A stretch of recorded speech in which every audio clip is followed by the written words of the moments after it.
Try this to get more views on your next YouTube short. It's a simple video structure called a loop. This trick will save your time. Let's suppose if you want to multiply both of these numbers together without using a calculator, all you need to do is first count the number of decimal places in both numbers. So for 1.1 it will be 1 decimal place, plus for 0.04 it will be 2 decimal place. Now if we add them together, so one thing is clear that our final answer will be 3 decimal places. Now just ignore the decimal and only consider the values. For 1.1 it will be 11 times, for 0.04 it will be 4, and 11 times 4 is 44.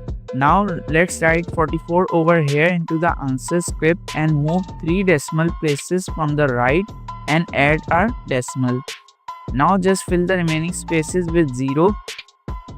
So there you go, the final answer is 0.044. Save this video because this calculator trick will save your time. To solve an inequality question from a calculator, just press this menu button, then scroll down to the inequality section, then press B.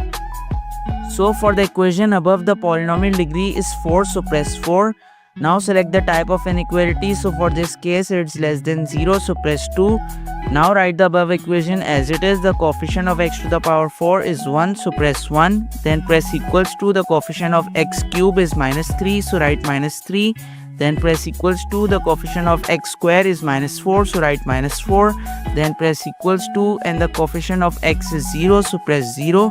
Then press equals to, and the constant is 0 as well, so press 0 again. Then press equals to, then press equals to again.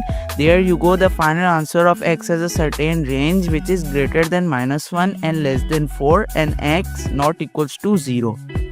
So do practice it because this trick will save your time. Let's suppose if you want to multiply both of these numbers together without using a calculator, all you need to do is first count the number of decimal places in both numbers. For 0.007 it will be 3 decimal place, and for 3 it will be 0 decimal place. Now if we add them together, so one thing is clear that our final answer will be of 3 decimal places. Now just ignore the decimal and only consider the values. So for 0.007 it will be 7 times, and for 3 it will be 3 as it is, and 7 times 3 is 21. Now let's write 21 over here into the answer script and move 3 decimal places from the right and add a decimal into the answer. Now just fill the remaining spaces with 0.